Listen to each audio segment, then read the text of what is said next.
오늘 주일 예배에 나오신 여러분을 주님의 이름으로 환영하고 축복합니다. 전성도 성경 읽기 캠페인에 모두 동참합시다. 이번 주 성경 읽기 범위는 야고보서 1장부터 베드로후서 3장입니다. 좌석수 10% 범위 내에서 교육부서 포함 모든 성전 예배가 진행되고 있습니다. 예배 회복과 참석을 위해 힘써 주시기 바랍니다. 10월 19일부터 셀별 추계 대신방이 시작됩니다. 10월 19일은 1셀, 10월 21일은 2셀, 10월 26일은 3셀, 10월 30일은 4셀이 신방 예정이며 자세한 일정은 예배당 뒤편 게시판에 일정표를 확인해 주시기 바랍니다. 이번 주 교회 총소는 1셀입니다. 이상으로 교회 소식을 전해드렸습니다. 하나님 말씀 빌립보서 2장 25절부터 30절까지입니다. 하나님 말씀 빌립보서 2장 25절부터 30절까지입니다.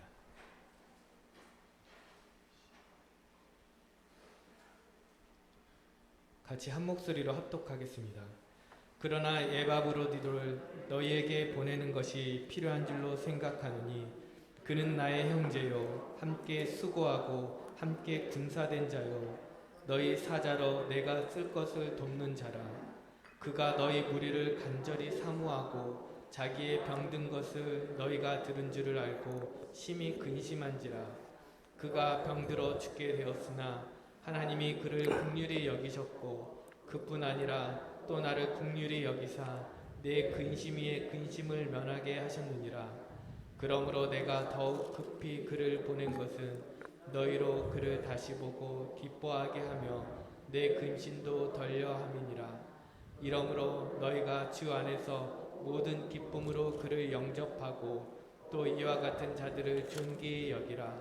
그가 그리스도의 일을 위하여 죽기에 이르러서도 자기 목숨을 돌보지 아니하는 것은 나를 섬기는 너희의 일에 부족함을 채우려 함이니라. 아멘. 오늘 감동적인 헌신이란 제목으로 말씀을 선포합니다. 어느 시대나 주의 일에 힘쓰고 충성하여서 아주 감동을 준 분들이 참 많이 있습니다. 그런 분들을 통해 하나님 나라가 이루어져 갔고 또 지금도 이루어지고 있습니다. 초대교회 그 성령 충만 받은 성도들의 그 감동적인 헌신을 우리가 잊을 수가 없잖아요. 자신의 재산을 팔고 그것을 가져다가 사도들을 발 앞에 두고 힘들고 어려운 사람들을 나눠주게 하면서 누구도 그것이 자기 것이라 말한 사람 한 사람도 없었습니다. 하나님께서는 그 헌신, 그 감동적인 헌신을 기쁘시게 연락을 하시고 성도들로 하여금 주변에 인정받게 해주셔가지고 그리스도인이란 말을 듣게 하십니다. 그리고 날마다 구원받는 사람을 대해주시는 큰 은혜를 베풀어 주셨어요. 오늘 이 본문 말씀은 사도 바울이 자신을 정말 감동시키면서 그 헌신하고 섬긴 이 에바브로디도의 그 섬김을 통해 오늘을 살아가는 우리들, 당대나 오늘이나 또 오고 오는 시대의 사람들이 진짜 감동적인 섬김은 어떨 때 그렇게 남들이 감동을 받도록 섬기는가, 이것을 일깨워주는 아주 귀한 은혜의 말씀입니다. 제일 첫 번째 25절을 보게 되면 자신을 희생하여 섬기는 것이다 이렇게 말씀합니다. 자신을 희생해서 섬길 때 다른 사람들은 감동을 받는다는 겁니다. 빌립보 교회는 사도 바울이 복음을 전하다가 감옥에 갇혔다는 말씀을 이제 소식을 듣게 되죠. 그래서 두 가지를 결정을 합니다. 하나는 헌금을 해서 물질적 필요를 채워주자. 또 하나는 직접 사도 바울의 옆에서 서가지고 돕는 사람을 보내자. 이렇게 결정을 했어요. 그러나 실행을 합니다. 그때 뽑힌 사람이 에바브로디도입니다. 에바브로디도는 정확하게 우리가 알 수가 없지만 본문 말씀을 통해 보게 되면 빌립보 교회를 담임을 하고 목회를 하고 있던 사람 중에 한 사람 것이다 이렇게 이제 추정이 되지고 있죠. 당시 사도 바울은 사실상 사형 언도를 받은 그런 상태이거든요. 그러다 보니까 투옥이 되자 주변에 있던 사람들이 다 떠납니다. 왜? 같이 교제를 하게 되지면 자신들도 생명의 위협에 오기 때문에 그래서 떠난 거예요. 에바브로 디도는 파송을 받고 떠나지 않습니다. 그 곁을 떠나지 않아요. 그리고 끝까지 섬깁니다. 당시 에바브로 디도는 죽을 병에 걸렸어요. 그럼에도 불구하고 떠나지 않고 섬긴 사람이다. 얼마나 감동을 받았겠어요.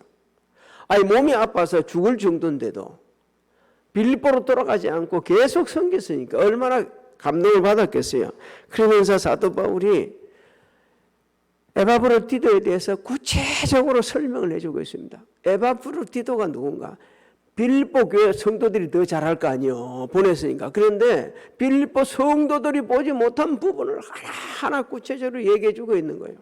여러분, 제가 우리 성도님 한 분 한 분을 위해서 기도를 하고 있고, 그리고 다 어떤 성령을 갖고 어떻게 성령하는 걸 거의 이 기록을 있고 있거든요.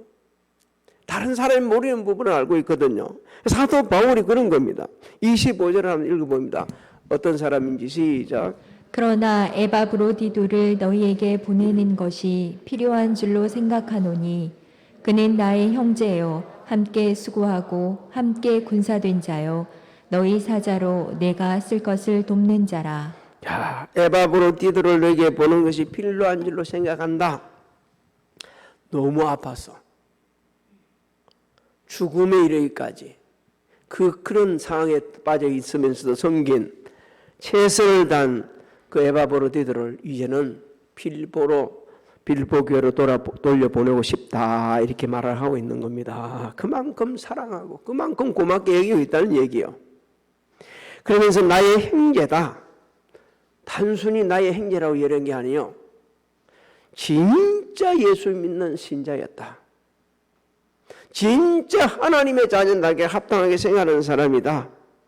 하나님을 절대적으로 신뢰하면서 하늘에 소망을 두고 섬긴 그런 귀한 사람이다. 왜? 죽을 병에 걸렸는데도 포기하지 않고 끝까지 섬김을 본 게 그렇다는 거예요. 그러면서 나와 함께 수고한 자다. 주의 일에 진심으로 합력하여 쓰리는 좋은 동력자였다. 이렇게 설명을 하고 있는 겁니다. 함께 군사된 자다 말합니다. 자신이 살아볼 때 에바브로디도는 예수님의 고난에 동참하는 훌륭한 영적 군사였다는 거예요. 여러분, 성경을 읽혀줍니다. 진짜 성도, 정말 예수님의 참된 영적 군사는 어떤 사람인가? 자신의 일에 얽매이지 않는 사람이라고 그랬습니다. 자신을 모집한 사람, 모집해 주신 분, 그분을 기쁘시게 하는데 전념하는 자라고 이렇게 읽혀주고 있어요. 사도 바울이 보니까 바로 에바브로디도가 그런 사람이었다는 겁니다. 디모데후서 2장 3절부터 4절을 우리 한번 읽어볼까요? 시작. 너는 그리스도 예수의 좋은 병사로 나와 함께 고난을 받으라. 병사로 복무하는 자는 자기 생활에 얽매이는 자가 하나도 없나니 이는 병사로 모집한 자를 기쁘게 하려 함이라. 이게 재영이 맞아요? 우리 재영이가 이제 제대할 무렵이 다 돼가지고 이제 휴가를 왔는 모양인데, 뭐 우리가 마음대로 생활한다 하면 재영이는 군대 가가지고 있어도 나 여기 생활 못겠어요. 집에 가서 좀 자고 올게요. 그래 할 수도 있거든. 근데 군인은 그러면 안 되는 거예요. 자기 생활에 얽매이는 게 없는 거예요. 저와 여러분들은 영적 군사입니다. 믿습니까? 자기 생활에 얽매여 있다 그러면, 자기가 우선이었다고 그러면 에바브로디도는 딱 내려놓고 그냥 빌립보로 돌아왔어야 했을 거예요. 근데 그렇게 하지 않았다는 겁니다. 너무너무 그게 감동적이었어요. 그러다 보니까 또 어떻게 에바브로디도를 보니까 또 어떤 사람이다? 너희 사자다 그랬습니다. 너희 사자. 이 사자란 말은요, 특별한 그 목적을 가지고 보냄받은 사람을 말하거든요.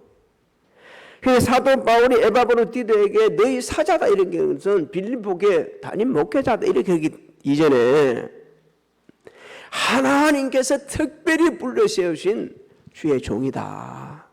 자신이 볼 때는 이렇게 신실한 종은 찾아볼 수가 없었다. 이렇게 얘기를 하고 있는 겁니다.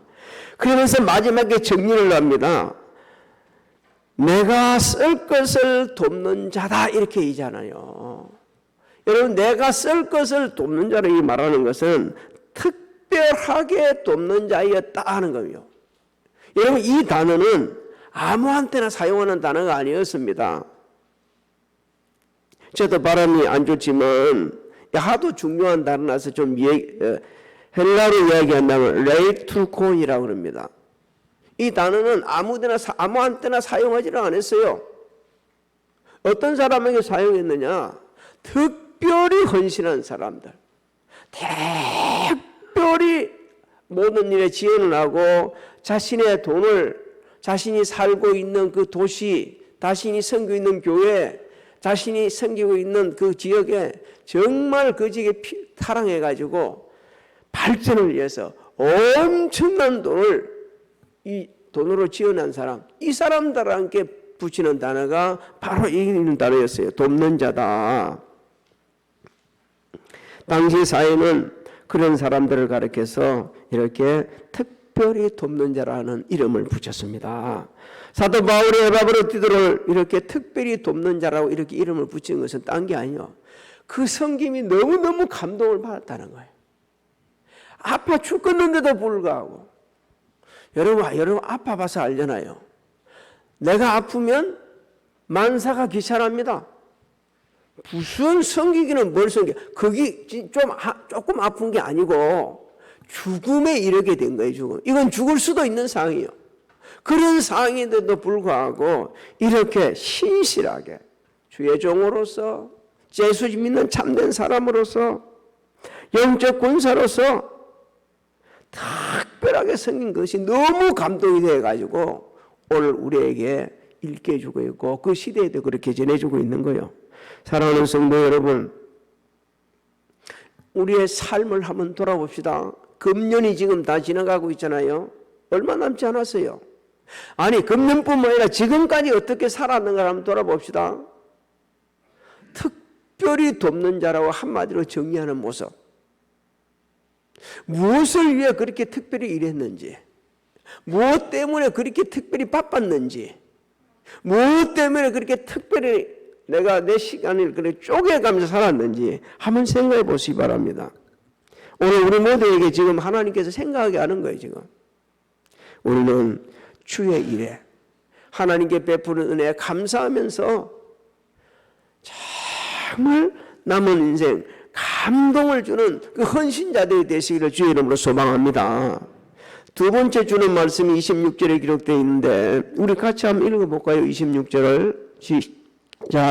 그가 너희 무리를 간절히 사모하고 자기가 병든 것을 너희가 들은 줄을 알고 심히 근심한지라. 모든 상황에서 이타적으로 섬길 때에 감동을 받는다. 우리에게 이렇게 일깨주고 있는 겁니다. 에바브로디도는 죽을 병에 걸려 있었어요. 그래서 빌립보로 돌아가서 병을 고치기로도 누가 아무렇지도 않습니다. 누가 그랬다가 나무랄 사람도 없습니다. 근데 빌립보로 돌아가지 않습니다. 죽을 수 있는 그 심한 중병을 앓고 있으면서도 에바브로디도의 생각은 오직 자신이 맡은 사명에 충성하는 거고, 또 하나는 빌립보 교회에 대해서 관심을 가지고 하루라도 생각하는 적이 없어요. 그가 너희 무리를 간절히 사모했다고 하지 않습니까? 항상 생각하면서 빌립보 교회를 기도하고 성도들을 위해서 기도하고 한 사람 한 사람 생각하면서 기도했다는 거예요. 제가 우리 성도들 이름 한 사람 한 사람 불러가면서 그 아들 딸들 다 불러가면서 사정을 알아가면서 기도를 하게 되면 언제 2시간이 지나갔는지 모를 정도로 후딱 지나가고 있거든요. 근데 이 목회자들은 대부분이 다 그러죠.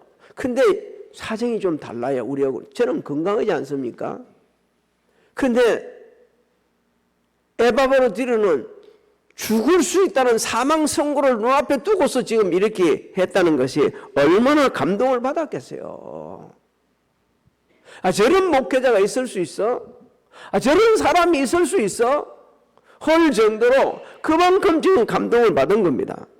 그러면서 더 고통스러운 것은 자기가 병든 것을 빌립보 교회 성도들이 들었다는 거예요. 그것 때문에 지금 충격을 받았다는 겁니다. 계속 그것 때문에 충격. 차라리 빌립보 교회 성도들은 몰랐으면 좋겠는데 그걸 빌립보 교회 성도들이 알았다고 그러니까 자신이 맡은 그 파송된 그 목적대로 섬기도 못한 점에 대해서 좀 안 됐지만 성도들이 자신을 위해서 자꾸 걱정하고 근심하고 올 것을 생각하니까 교회 짐이 된다는 거 너무 힘들다는 거예요. 너무 고통스럽다는 거예요. 사랑하는 성도 여러분, 죽음의 문턱에 가본 사람들이 말하는 거 두 가지가 있어요. 두 가지. 여러 가지도 있지만 딱 두 가지로 정리를 하는 게 공통점이 있는 게 두 가지가 있는데, 하나는 죽음의 문턱에 간 사람들이 하는 얘기가 왜 내가 이 병에 걸려서 내가 뭘 잘못했건데? 그러면서 부정을 한다는 거예요. 남을 탓한다는 거예요.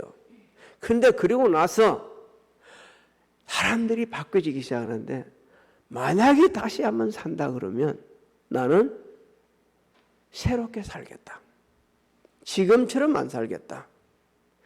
이게 이제 이 두 가지라고 그러네.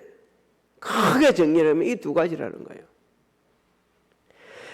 근데 놀랍게도 에바브로디도는 대부분 사람들이 가지는 생각을 갖고 있지 않습니다. 그런 생각하지 않고 있어요. 사도 바울을 돕는 일에 생명의 위협을 두려워하지 않고 충성을 다했어요. 자신의 파송한 교회를 걱정하고 교회의 짐이 되지 않기를 위해서 간절히 구했어요. 하나님 제 살려주십시오. 하나님 제 고쳐주십시오. 이렇게 기도하지 않았어요. 항상 자기가 섬기던 그 교회를 먼저 생각한 겁니다. 여러분, 오늘날 이런 사람 몇 사람이나 찾겠어요? 우리는 항상 내 중심으로 살아가는 게 익숙해 있지 않습니까? 내가 아프다고 그래요. 내가 힘들다고 그래요. 내가 아주 어렵다고 그렇게 얘기해요. 어제 저녁인가 우리 예담이 얘기 조금 해주다. 아가지고 그님이 잘 밥을 안 먹어. 그래가지고 서로 하는 얘기가 저 엄마 옆에 누워가지고 하는 소리가 엄마 내 몸이 너무 아파요. 뭐가 지가 아파? 몸이 너무 아파요. 그래 배가 뭘 아무것도 안 먹어가지고 밥을 안 먹어요. 밥을. 그렇게 배가 고프니까 누룽지 끓여준다 해도 그 좀 누워있으면서 몸이 아프다고 그래서 나는 깜짝 놀랐어요. 진짜 몸이 아픈지. 나중에 보니까 안 아파. 누룽지 좀 먹고 나니까 막 그렇게 아프다는 사람이 그렇게 뛰어다니는 거예요. 얼마나 그렇게 나가 집에 돌아가고 많이 웃었는지 몰랐어요. 아이고 저렇게 어린애도 저렇게 얘기를 하네. 우리는 나요 나. 여러분 언제 사람이 감동을 받느냐. 내가 중심이 됐을 때 감동받는 게 아니고 타인을 중심으로 살아가는 그 사람을 보고 사람들은 감동받는 겁니다. 그래서 우리가 주님의 은혜에 감격하는 것은 나를 사랑하사 나를 위하여 자기 몸을 버리신 하나님의 아들을 믿는 믿음이 안에 사는 것. 그래서 그 은혜를 감당할 수가 없잖아요. 죽을 죄인인 우리를 대신해서 돌아가신 그 주님을 생각하니까 우리는 아무리 섬겨도 섬겼다 말할 수도 없는 거예요. 너무너무 우리 섬기는 것은 비교가 안 되기 때문에. 오늘날 감동을 주는 헌신으로 주의를 감당하는 성숙한 성도들 많이 있습니다. 그분들의 특징이 바로 이렇습니다. 교회 짐이 되지 않으려고 그래요. 어떻게든지 교회 유익을 주려고 그럽니다. 다른 사람에게 짐이 되지 않으려고 그럽니다. 다른 사람의 도움이 되려고 그럽니다. 사랑하는 성도 여러분, 우리의 남은 인생 여정이 지금까지는 나를 위해서 살아왔다면 이제는 주님을 위해서 또 다른 사람의 도움이 되는 아름다운 그 여정이 되시기를 주의 이름으로 축복합니다. 세 번째 주시는 말씀이 있습니다. 하나님을 전적으로 의지하고 섬길 때 사람들은 감동을 받는다는 거예요. 에바브로디들은 병들어 죽음의 문턱에 이르게 되었지만 하나님을 전적으로 의지했기 때문에 포기하지 않고 그렇게 열정적으로 뜨겁게 섬길 수가 있었던 것입니다. 사도 바울은 그 당시 상황이 얼마나 급박했는지를 여러분 오늘 이 말씀 속에 보게 되면 제가 잊지 않도록 했는데 여러분 한번 읽어봅시다. 27절 성경을 찾아가지고 성경을 보고서 한번 우리 읽어보려고 일부러 놔뒀어요. 27절 한번 읽어봅니다. 시작. 그가 병들어 죽게 되었으나 그 다음에 하나님이 그를 긍휼히 여기셨고 또 그뿐 아니라 또 나를 긍휼히 여기사 내 근심 위에 근심을 면하게 하셨느니라. 병들에 죽게 되었는데 사도 바울이 그 병들에 죽게 되어 있는 에바브로디도를 보면서 얼마나 기가 막히겠어요. 저렇게 내 섬기다가 저렇게 하다가 에바브로디도가 죽었다 그러면 얼마나 자기가 기가 막히겠어요. 근데 하나님께서는 하나님을 의지하고 자기 죽는 거 상관없이 섬긴 그 은혜로 불쌍히 여기서 치료를 해주셨어요. 그래서 살려주셨단 말이에요. 근데 그 살려주신 것을 뭐라고 이야기합니까? 사도 바울은 긍휼히 여기셨고 그뿐 아니라 또 누를 긍휼히 여기셨다? 나가 누굽니까? 사도 바울을 긍휼히 여기셔서 그러면서 그 뭘 없애주셨다고요? 근심 위에 근심을 면하게 하셨다. 너무너무 이건 너무너무 감격을 하고 있는 겁니다. 만일 하나의 밥으로 세상을 마쳤다 그러면 생을 마쳤다 그러면 견딜 수가 없었어요. 견딜 수가 없다는 거예요. 우리가 요즘에는 차를 타고 가면서 원치 않는 사고가 많이 발생하죠. 제가 제 머리를 이발을 깎기 위해 가지고 가는 데가 한 군데 있습니다. 다른 사람들이 제 머리를 못 깎겠대요. 그래서 한 사람만 제 머리를 깎는 사람이 있는데 그분을 찾아가서 머리를 깎고 이게 차를 타고 이렇게 나오는데 정말 체리도 사고가 날 수밖에 없는 그런 희한한 곳이 있어요. 제가 가는 곳이. 그래서 그날도 정신 바짝 차렸는데도 불구하고 차에 누가 나한테 받쳤다 그러네.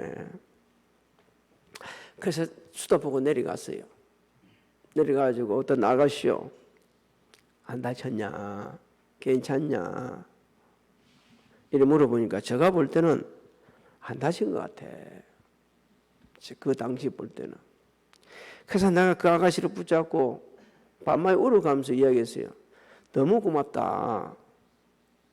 아가씨가 만약에 다쳐가지고 몸을 못 쓴다든지 이렇게 됐다면 내 남은 인생 살아가면서 얼마나 내가 힘들고 고통스러울까.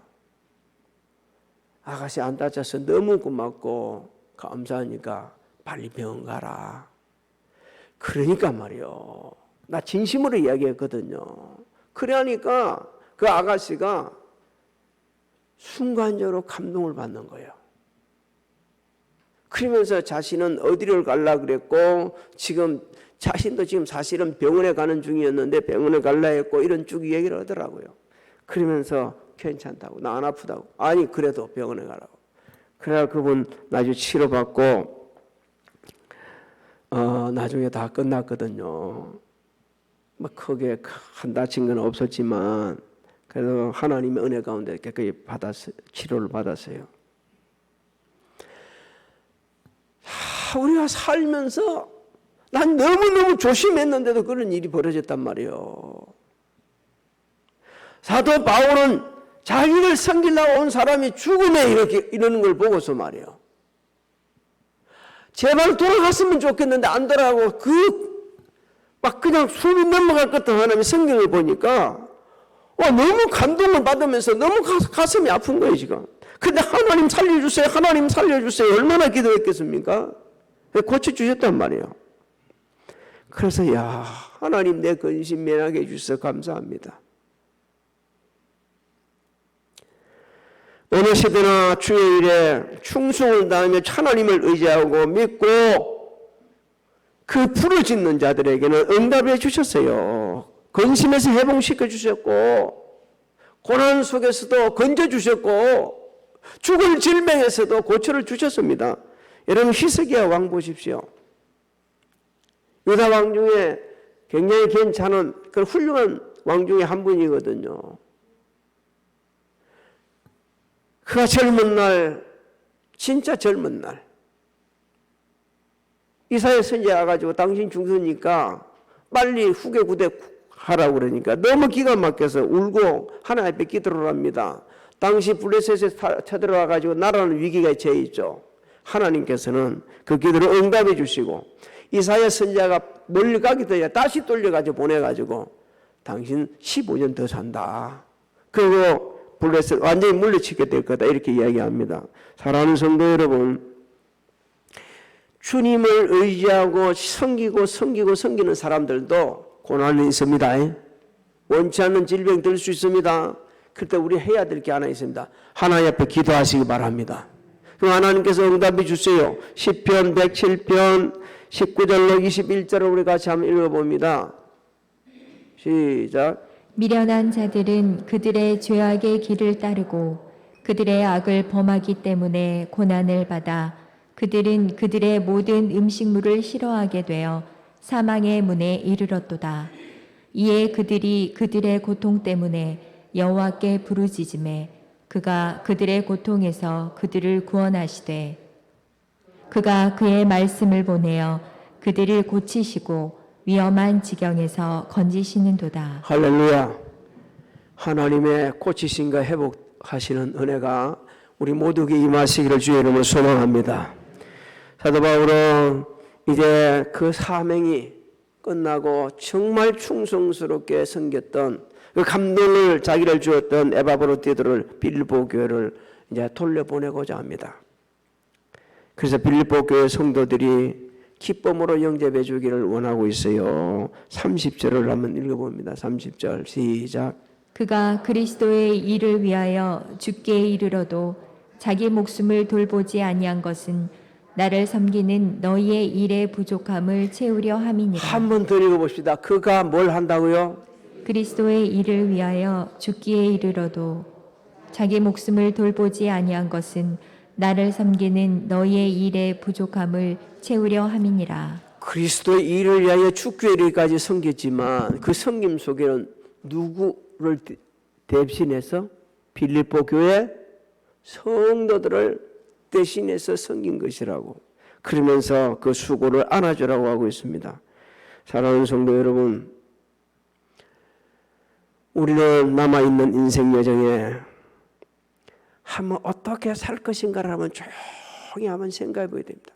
예수 믿는 사람으로서 정말 하나님의 은혜로 구원받은 성도로서 어떻게 살아갈 것인가를 한번 생각해 봐야 됩니다. 여러분 지금까지 살아오면서 누구를 감동시킨 적이 있는가요? 말 한마디를 말을 통해서 섬김을 통해서 여러분 헌신을 통해서 감동시키던 본 적이 얼마나 많이 있습니까? 우리 오늘 에바브로디도를 보면서 얼마나 부끄러운지 제가 정말 많이 부끄럽습니다. 그렇게 살아 안 왔기 때문에 자신을 희생하면서 감동시킬 수 있는 사람, 이타적인 삶으로 감동시킬 수 있는 사람, 하나님을 의지하면서 섬기면서 감동시킬 수 있는 사람, 오늘 이 시대에 절대적으로 필요합니다. 주님이 오실 때까지 필요합니다. 우리는 이렇게 섬기려고 그러면 주님이 나를 위해서 하신 그 은혜와 사랑을 잊지 말아야 됩니다. 남아있는 인생 여정, 감동적인 헌신으로 하나님께 영광을 돌리고 또 많은 사람들에게 유익을 되고 덕을 세우시는 자 여러분들이 되시기를 주님의 이름으로 축복합니다. 축복합니다. 우리 재영이가 군 생활한다고 고생 많이 했는데 박수 한번 좀 칠까요? 아이고 고생했어요. 그 다음에 한나 아니요?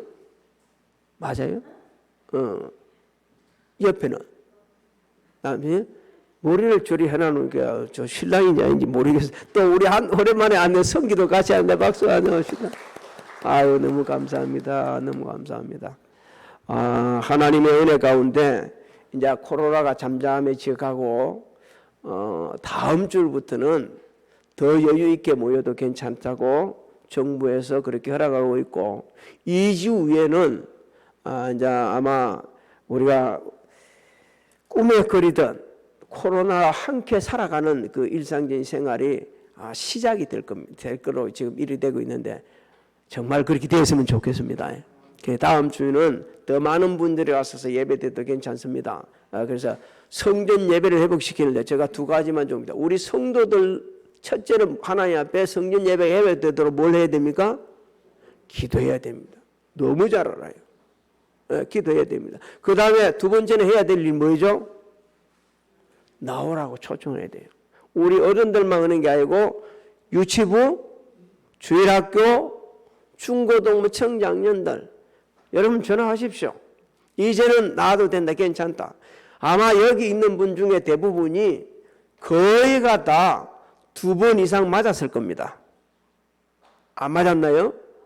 다 맞았잖아요. 제가 30% 이상 모여도 괜찮다고 그랬습니다. 그렇게 했으니까 나와가지고 이제 예배 드리니까 여러분들 걱정하지 마시고 나오셔서 함께 예배 드릴 수 있기를 바랍니다. 다 이랬었어. 하나님 아버지, 에바브로디도의 그 헌신적 감동적인 헌신이 오늘 우리의 심령과 골수를 찔러 쪼개 주시니 감사를 드립니다. 너 지금까지 살아오면서 누구를 감동시킨 적이 있냐? 하나님의 이 세미한 음성을 놓치지 않게 하여 주옵시고 지금까지